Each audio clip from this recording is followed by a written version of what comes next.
Penguin Random House Audio presents Refuge by Dina Nayeri. Read for you by Mozhan Marnò and Youssif Kamal. For Sam and Elena, who appeared one day and brought all the joy, and for my insatiable Persian family, a scattered village of poets and pleasure seekers. I am always going home, always to my father's house. Novalis. The Way Appears. Jalal ad-Din Rumi. No way. You will not make the Netherlands home. Gert Wilders, Message to Refugees, 2015. Dr. Hamidi's Difficult Divorce. June 2009, Esfahan, Iran.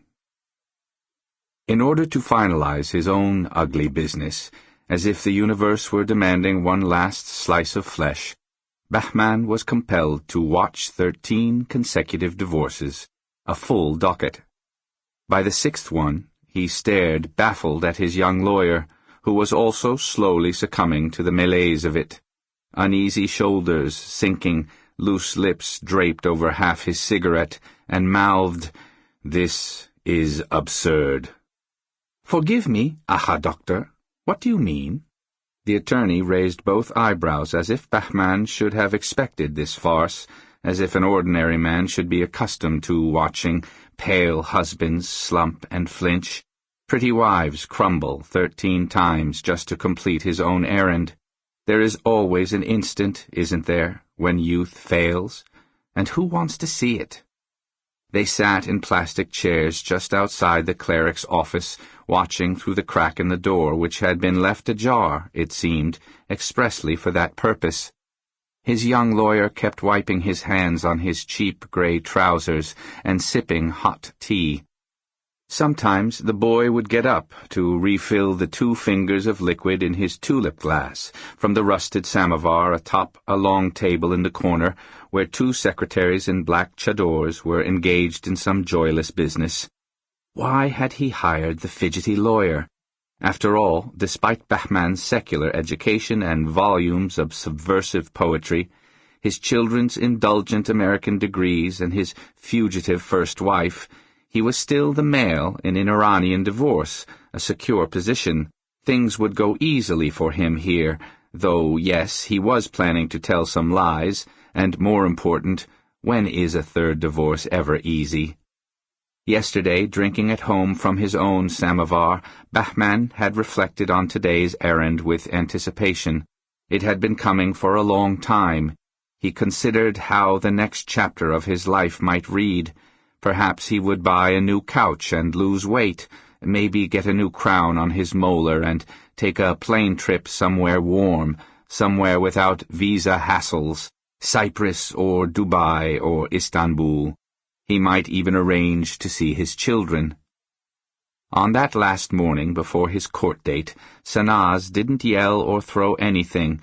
Instead, he heard her weeping in the guest bedroom and knocked on the half-open door.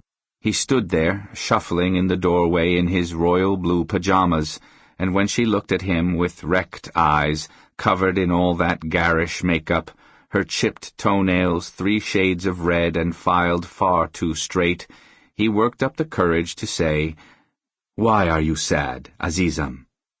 Then, gathering himself, he whispered, "Don't you know how young you are? Same age and already Nilu—" "Ack! Dirt on my head! Always Nilu, Nilu!" She spat, mucus and tears. "You are a weak man, without reputation or rank or anything, and your bastard daughter is nothing to me." He wanted to point out that Nilu was the furthest thing from a bastard. Of his 3 wives, the first had been the most educated and charming. Pari was the love of his youth, and her talents had passed on to their children. He had a photo of him and Pari at a picnic in Ardestun, her head on his shoulder, his hand on her cheek, as if it was any ordinary privilege. Do young men realize what they take for granted? In the photo he seems oblivious to the cheek he is touching. Was Parry loved enough before she ran away to America? He was ashamed of having blurted Nilu's name so gracelessly in such a discussion. It was an ungainly moment, and he fled the scene. He had not spoken of their embarrassing age difference in 3 years. 3 years of lost friendships, of angry relatives, of humiliation, isolation, and money hemorrhaging as if from a wet paper bag.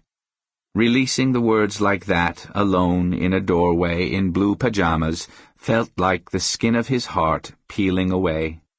For half a day he loitered in a tea shop near the 33 Arches, waiting for that overexposed raw flesh feeling to subside.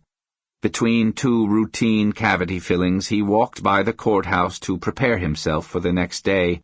Rows of men with typewriters sat outside, hawking their services for a few hundred tomans a page, petitions and eloquent appeals and supplications in impressive legalese, rows and rows of peddler poets, would-be scholars, novelists, historians, and songwriters selling fluency to those whose words had run out.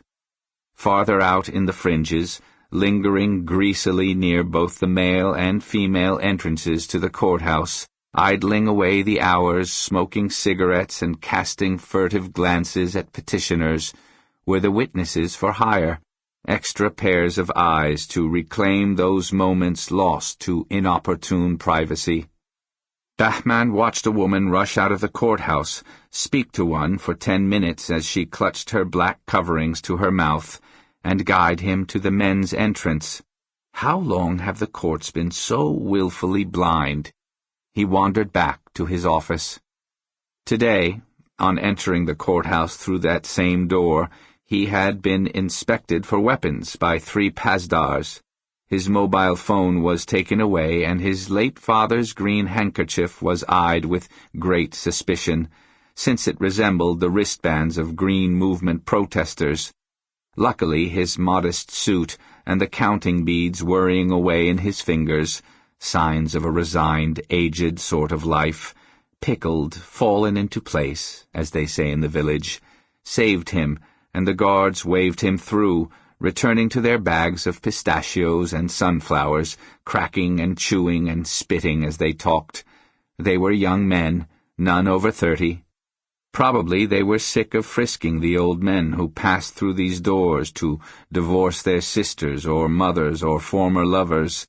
The thought saddened Bahman, and before he went in he said to the youngest pasdar, "Gotbi will be good, I think."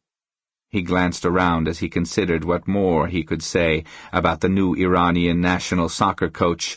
World Cup for sure. The young pasdar eyed him strangely for a second, then he grinned. For sure, Aha doctor.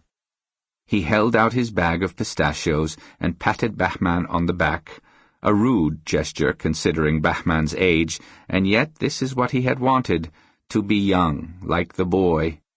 Bahman took one and nodded thanks. The boy said, "If life was simple, I'd go to South Africa and watch all the games from the front." Now, squirming under the harsh light of the courthouse waiting room, he heard a couple explaining their situation to the judge. Though inclined to resist this circus, which felt much like watching 20 strangers on the toilet, he strained to listen. He might as well let go of his private distaste, now that he was stuck. From the moment he stepped into this muggy clerical office and breathed its overused air, he'd been caught in a wonderland crafted by Rumi or Hafez or some other cruel wit. "I grant her divorce," the young man said. "Let her have it." This caught Bahman's attention because what Iranian man would agree to a divorce he didn't initiate? It's a matter of pride. If the wife requests it, only madness and impotence are legal reasons.